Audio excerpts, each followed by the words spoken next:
परम पूज्य प्रातस्मरणीय गुरु हरगोविंद साहब जी का जन्म संवत 1652 को ग्राम गुरु की वडाली जिला अमृतसर में हुआ था। वे बेहद सुंदर और गुरु अर्जुन साहिब और माता गंगा जी के इकलौते पुत्र थे। इनकी एक बेटी बीवी वीरो जी और 5 बेटे थे। बाबा गुरुदत्ता जी, सूरजमल जी, अनी राय जी, अटल राय जी और गुरु तेग बहादुर जी। इनमें से 4 पुत्र गुरु साहिब के जीवन काल के दौरान ही गुजर गए और 5वें श्री गुरु तेग बहादुर जी 1664 में 9वें नानक बने।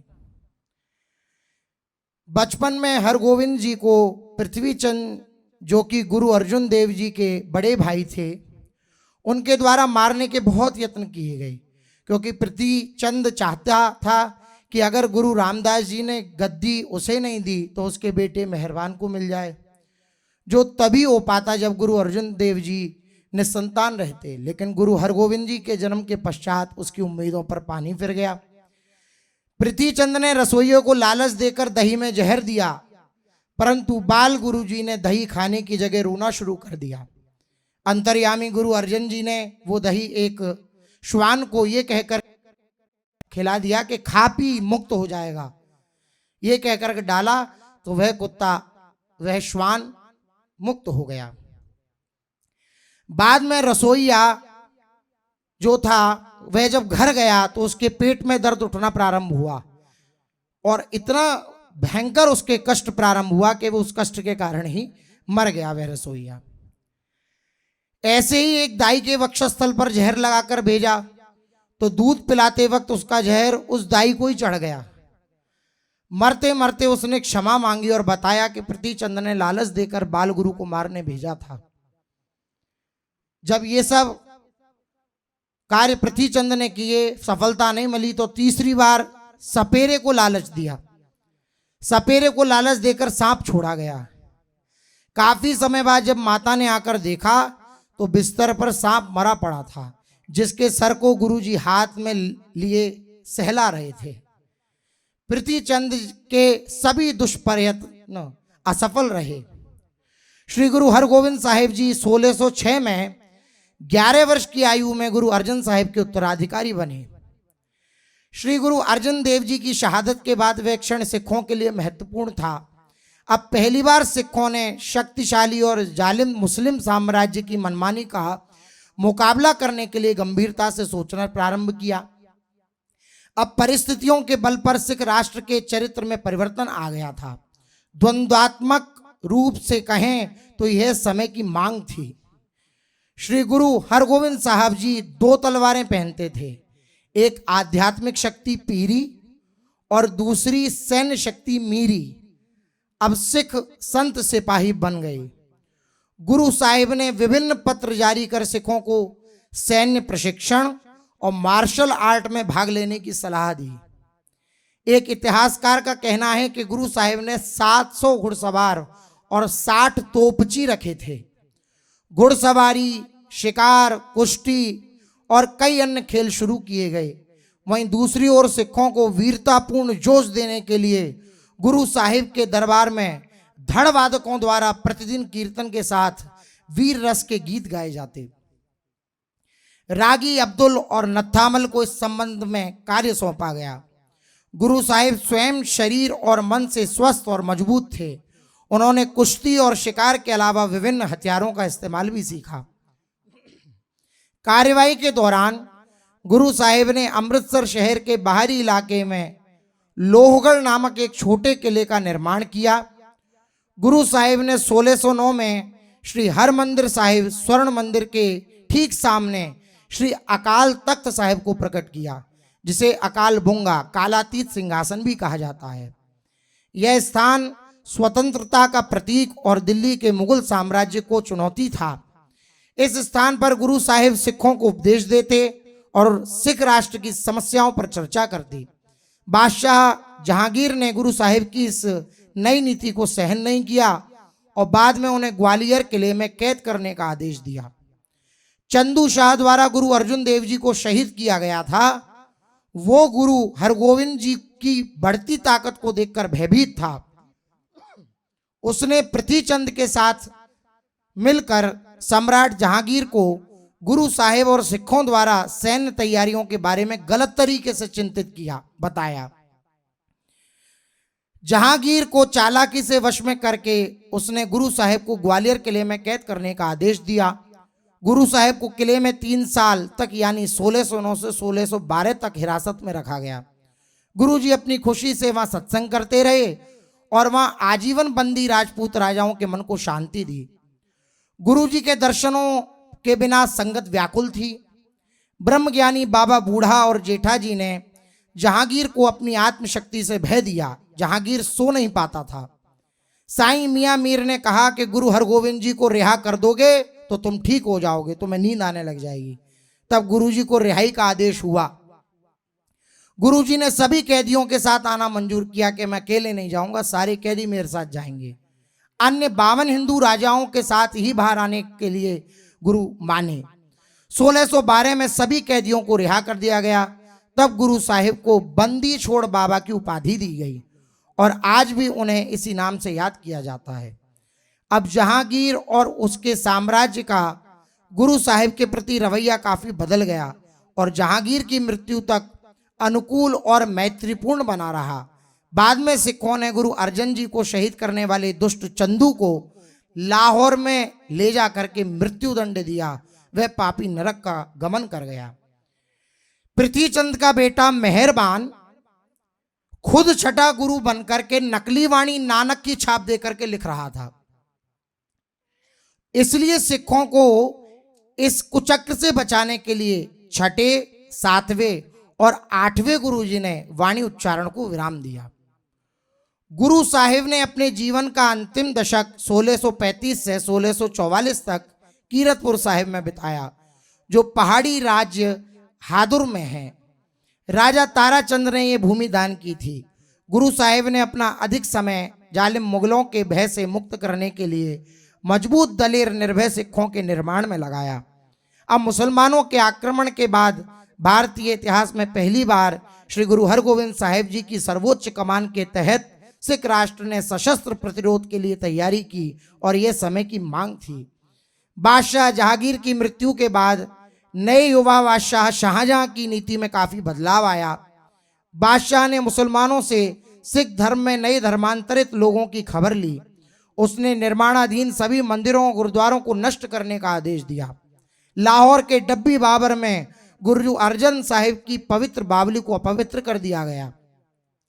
गुरु साहिब के मुगलों से 4 जंग हुए। चारों में नाम मात्र ताकत वाले सिखों ने गुरु कृपा से दुर्लभ साहस और वीरता के साथ लड़ाई लड़ी। तेग बहादुर जी, बाबा गुरुदित्ता जी और भाई बिधि चंद जी ने वीरता के महान पर्व दिखाए। इनमें कई सिख संत सैनिक भी शहीद हुए, लेकिन अंत में जीत गुरुवर की ही हुई।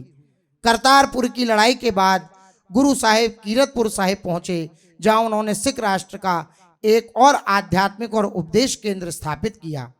यहाँ गुरु साहिब ने अपने जीवन के 10 साल बिताए और चैत सुदी पंचमी को 28 फरवरी 1644 को अंतिम सांस ली। अपने अंतर्ध्यान होने से पहले गुरु साहिब ने अपने पोते श्री हरराज साहिब, जो बाबा गुरुदित्ता जी के दूसरे बेटे थे, उनको अपने उत्तराधिकारी 7वें नानक के रूप में नामित किया। श्री गुरु हरगोविंद साहिब जी के चरणों में प्रार्थना करते हैं कि जैसी इनकी नाम सेवा गुरुजनों में प्रीति है, ऐसी प्रीति का किनका हमको भी प्राप्त हो।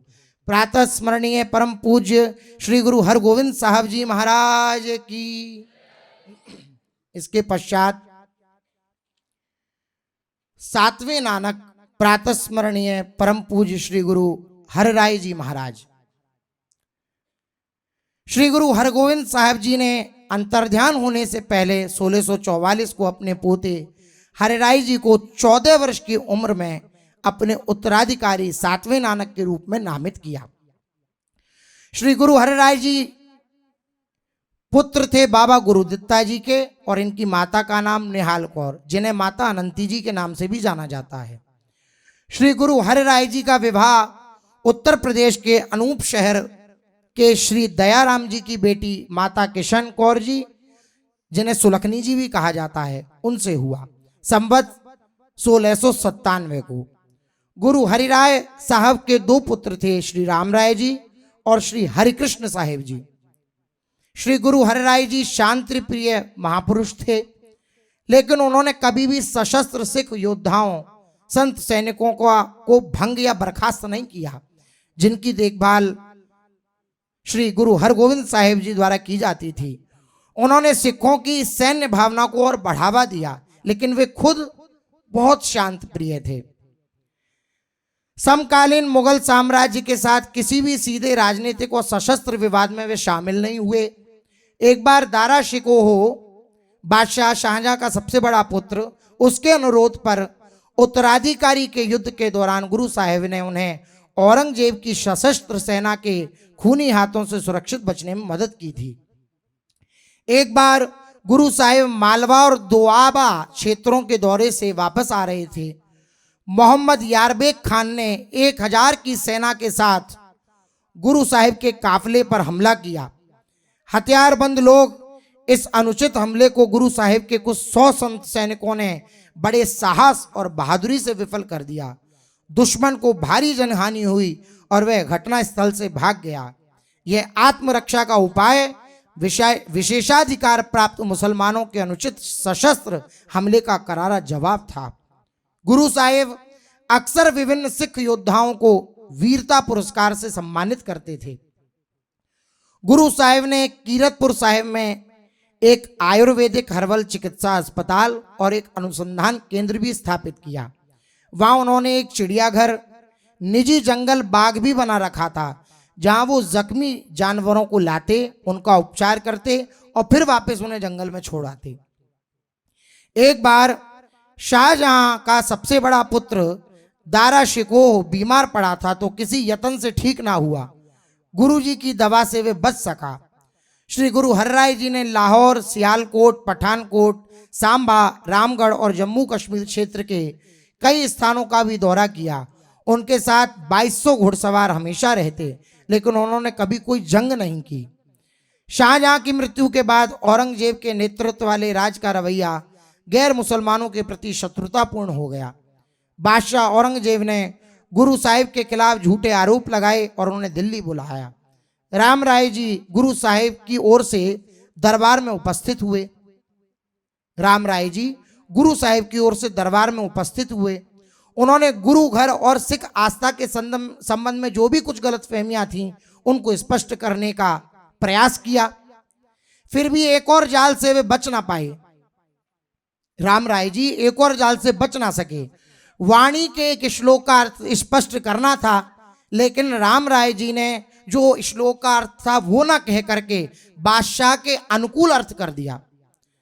जब श्री गुरु हरिराय जी को इस घटना के बारे में सूचित किया गया, तो उन्होंने तुरंत राम राय जी को सिख पंथ से बहिष्कृत कर दिया और उनसे कभी नहीं मिले।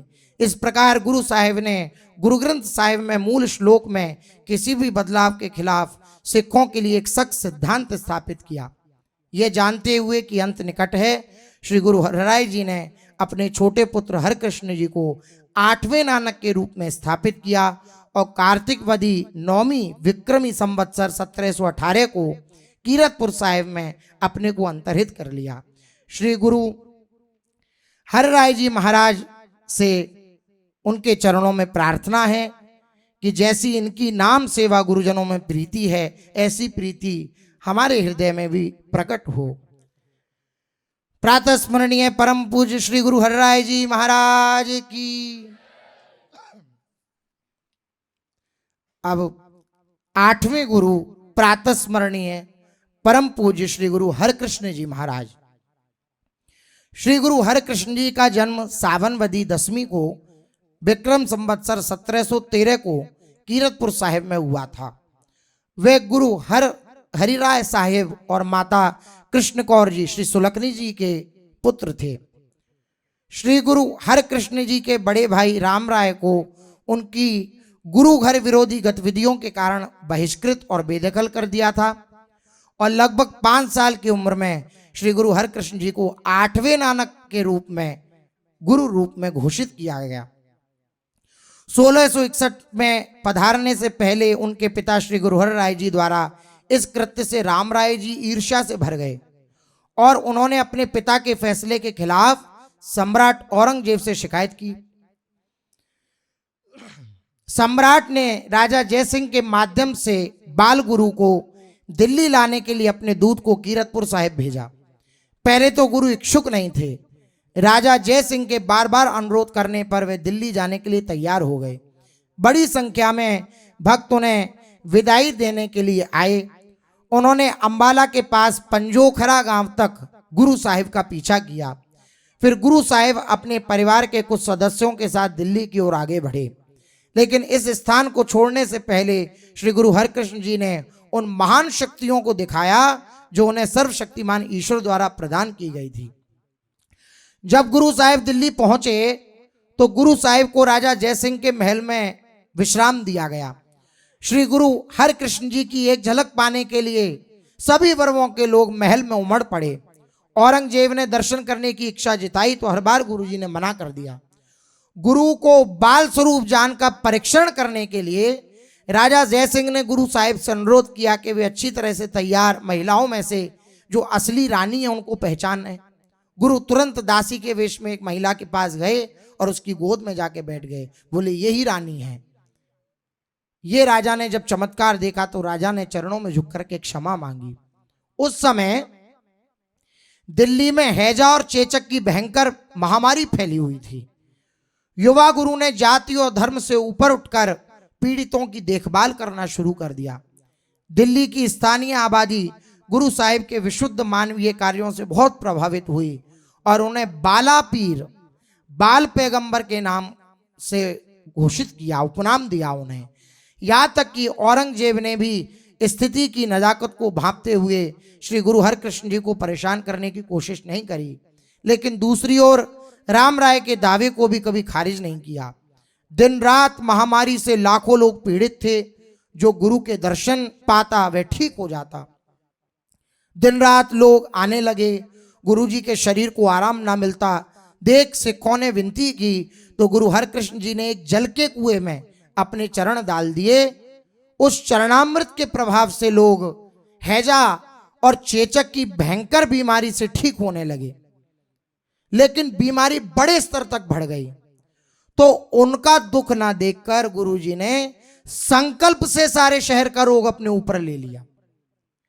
तकलीफ इतनी बढ़ गई गुरु हरकृष्ण जी महाराज को कि उनका बोलना भी बंद हो गया। गुरुजी ने सिखों को बताया कि वह अब शरीर त्याग देंगे, उनका अंत करीब आ रहा है। जब उनसे उनके उत्तराधिकारी का नाम पूछा गया तो उन्होंने केवल बाबा बकाला कहा। यह शब्द केवल भविष्य में गुरु तेग बहादुर साहब के लिए थे, जो पंजाब प्रांत में ब्यास नदी के पास बकाला गांव में रहते थे। इस प्रकार बाला पीर श्री गुरु हरकृष्ण जी महाराज चैत सुदी 14 को विक्रम संवत्सर 1721 में 8 वर्ष की आयु में वाहे गुरु शब्द का उच्चारण करते हुए अंतर्ध्यान हो गए। श्री गुरु हरकृष्ण साहिब जी के चरणों में प्रार्थना करते हैं कि जैसी इनकी नाम सेवा गुरुजनों के प्रति प्रीति थी, ऐसी प्रीति हमारे हृदय में भी प्रकट हो। प्रातः स्मरणीय परम पूज्य श्री गुरु हरकृष्ण जी महाराज की जय। गुरुवाणी जी नानक साहब। आखा जीवा बिसरे मरी जाऊ, आखणी औखा साचा नाऊ। यदि मैं नाम का जप करूं तो जीऊं, यदि नाम भूल जाऊं तो मैं मर जाऊं। ऐसी नाम की प्रीति। गुरुवाणी जी कह रहे, आखा जीवा बिसरे मरी जाऊं, आखणी औखा साचा नाऊं। मैं यदि नाम का जप करूं, नाम चले तो जीऊं, और यदि नाम भूल जाऊं तो मर जाऊं। उस सच्चे के नाम का, सत्य के नाम का जप बड़ा कठिन है। साचे नाम की लागे भूख, उत भूखे खाई चली यही दुख। यदि सच्चे नाम की भूख लग उठे तो नाम जप करके अद्भुत आनंद, अद्भुत तृप्ति होती है। समस्त व्याकुलताएं नाम जप से चली जाती हैं। साचे नाम की लागे भूख, तो उत भूखे खाई चली अहि दुख।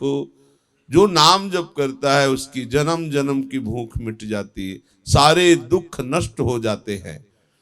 सो क्यों बिसरे मेरी माई, साचा साहिब साचे नाई। तब हे मेरी माता, उसे मैं कैसे भुला दूं? स्वामी वो सच्चा है, उसका नाम सच्चा है। साचा साहिब साचा नाई, स्वामी सच्चा, उसका नाम सच्चा। साचे नाम की तिल बढ़ियाई, आँख थकी कीमत नहीं पाई।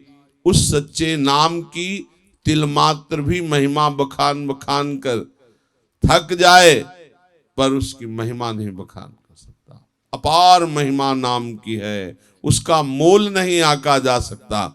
साचे नाम की तिल बढ़ियाई, आँख थकी कीमत नहीं पाई। जे सब मिलके आखण पाई, बड़ा न होवे घाटी न जाई।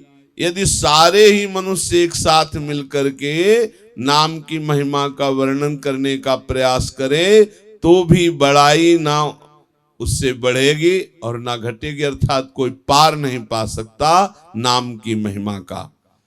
ना ओहु मरे न होवे सोगु, देदा रहे न चूके भोगु। जो नाम जप करता है वो न मरता है, न इसके लिए कोई शोक होता है। ना ओहु मरे न होवे सोगु, देदा रहे न चूके भोगु। वो देता ही रहता है, नित्य सबको आहार, कभी चूकता नहीं है। जो स्वामी है उसका जो नाम जप करता है वो न कभी मरता है, न कभी शोकित होता है, न कभी वो भूखा रहता है। वो खुद सबको देता है, नित्य सबको आहार देता है, कभी नहीं चूकता है। गुणुए हो दोरु नाही कोई, ना को हुआ ना कोई होई। उसकी यही महिमा है, उसके समान ना कोई है, ना था और ना होगा। जे वडुआ पुते वडु तेरी दाती, जिन दिन करके कीती राती।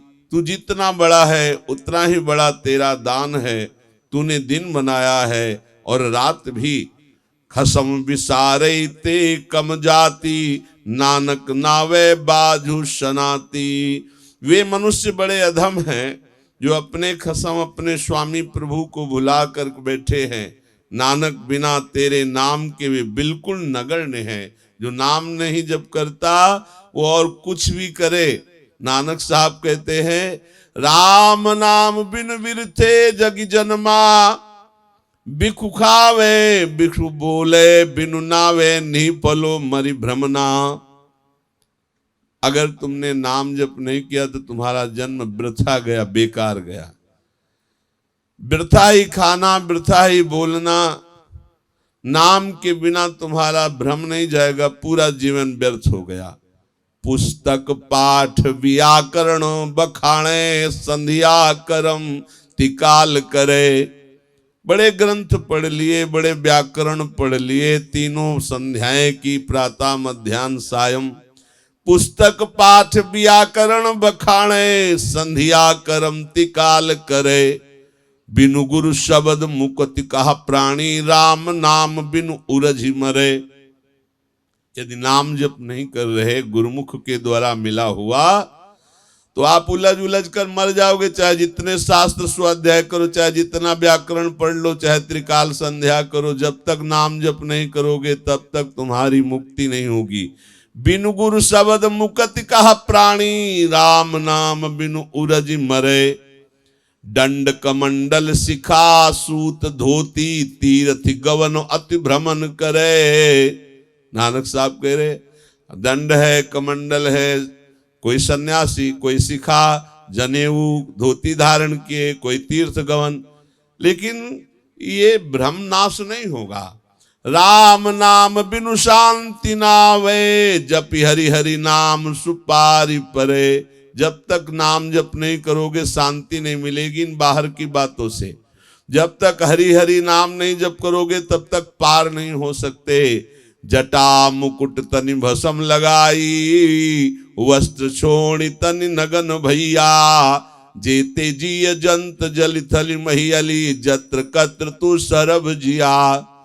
जटाएं बढ़ा ली, कपड़ा फेंक दिए, दिगंबर हो गए। इससे क्या होगा? नभ में, जल में, थल में सब जीव रही रहे। कोई जल पी के रह रहा है, कोई कैसे रह रहा है, कैसे भगवत प्राप्ति हो जाएगी? गुरु प्रसाद राख ले जन को, हरि रसु नानक झोली पिया। ए भाई, गुरु प्रसाद से जो उन्होंने नाम दिया है, मंत्र दिया है, खूब जप करो। गुरु प्रसाद राख ले जन को, हरि रसु नानक झोली पिया। जो खूब गुरु कृपा पात्र बन करके निरंतर नाम जप करता है वो मस्त हो जाता है, नाम रस पीकर मस्त हो जाता है। नानक साहब कहते हैं जीवन का सार नाम है। यदि नाम जप नहीं किया तो बाहरी सब कुछ, चाहे दिगंबर हो जाओ, जटा रखा लो, खूब ग्रंथ पढ़ लो, खूब व्याकरण बखानो, त्रिकाल संध्या करो, चाहे जो जो कर लो, अगर नाम जप नहीं करोगे तो तुम्हारा परम पद जो मिलने का अधिकार है वो खो दोगे, वो नहीं मिले। बहुत सुंदर गोस्वामी तुलसीदास जी भी कह रहे कि राम राम राम जी जोलो तू न जपी है, तोलो तू कहूँ जायती हूँ ताप तपी है। कुछ भी कर ले छूटबे के जतन, विशेष बांधे जाएगो, होए है विश्व भोजन जो सुधा सानि खाएगो। बड़े बड़े गुरुजन महापुरुषों का सबका सार है साधु संगति करो, अच्छे आचरण करो और खूब नाम जप करो। श्री राधा वल्लभ लाल की।